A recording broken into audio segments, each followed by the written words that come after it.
Welcome back to Nightly News on CNN Philippines. On July 27th, the President will deliver his last State of the Nation address and report to the people his accomplishments in the last 5 years, the highlights of which will include peace and order. Tonight, as part of our series in the run-up to the 2015 SONA, we analyze the Aquino administration's performance in national defense and security issues.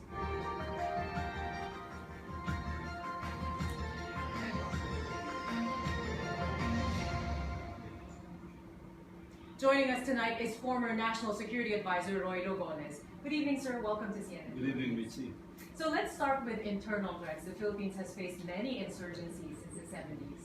What is your take on how the Aquino administration is handling? Well, I'd like to compare that when I was the NSA. During my NSA time, we were talking about 12,000 members of the NPA, about 10,000 MILF, and maybe about 300 to 500 Abu Sayyaf. Today, the count is about 3,200 NPA armed men.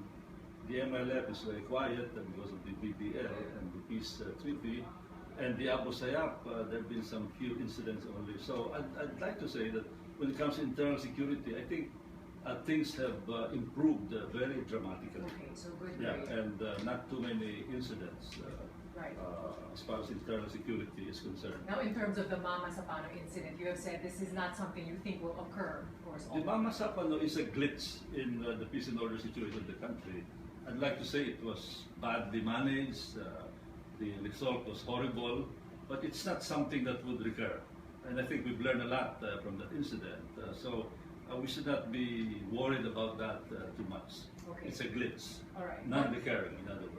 Okay, well, what about our police and military? Of course, we know there's a little bit of rivalry between them, but how do you feel the administration has been handling? Well, there was tension as a result of the Mama Sapano, a lot of finger pointing, especially during the Senate hearings. But I think that has been managed already, especially now when we are seeing almost a simultaneous change in the leadership of the AFP as well as the Philippine National Police, a matter of just 2-3 days difference. We now have a new AFP Chief of Staff, General Riveri, and they just announced the new PNP Chief, incoming Director General Marquez. Yes, right. And I hope that the two will get along well. Right, and we're They're looking both Philippine Military Academy graduates. So they have a lot of work ahead of them. Now, you were part of the Modernization Act. Tell us your thoughts on the modernization. On the AP modernization, I wanted to talk about internal and external at the same time. The AP modernization, we have seen big improvements in the AP modernization, big ticket items. For example, the President ordered 12 FA-50 multi-role trainer planes from Korea. That will be a huge jump, a quantum jump from almost zero fighter plane capability in the past to now having 12. I think 2 have been delivered already for training. That will add to our external security capability. But on the Navy, the government decided to jump the previous plan to acquire 2 second-hand Maestrale frigates from Italy. That would have been a big addition right now. But what they decided is to make an order for 2 brand new.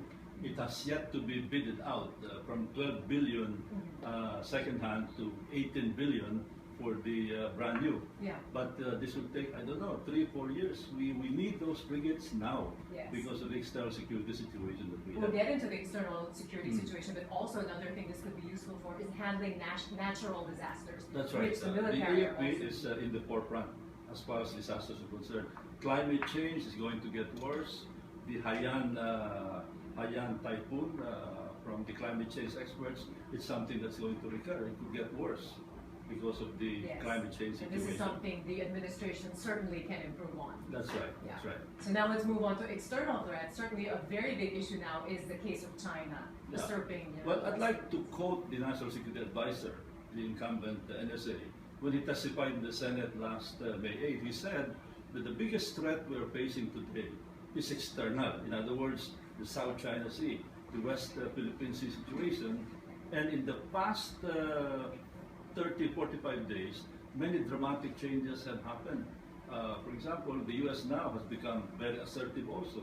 They're challenging China as far as China's reclamation projects are concerned.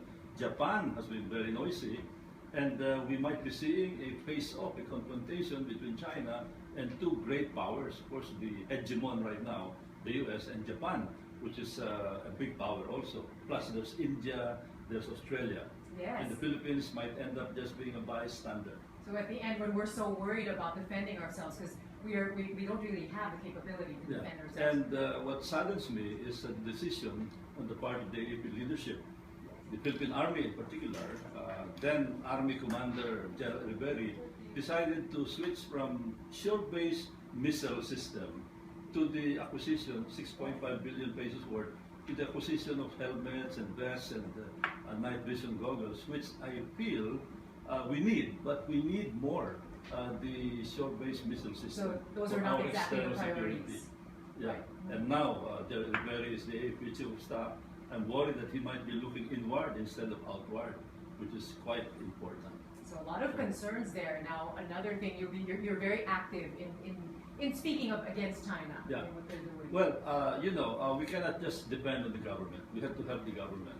The government cannot, it has to be diplomatic, but the people cannot be that diplomatic. So now we have launched this anti-China campaign, boycott of China products, and we've done already several rallies in front of the Chinese consulate. And on July 24, to put a plug, we're going to have a rally, a big rally, conducted by a new organization, a formalized organization. This is the Movement and Alliance to resist China's aggression or marcha. We'll have a rally on July 24, 12 noon in front of the Chinese consulate there in Makati, Buendia. Okay, this is you want to emphasize people participation. That's right, people participation. Which is very important for good governance. That's right. Thank you very much for your insights tonight, Roilo Golez. Thank you again. Now we'd like to know what's on your mind. We ask, what do you think President Aquino's greatest achievements and failures are? Send us your answers at cnnphilippines.com.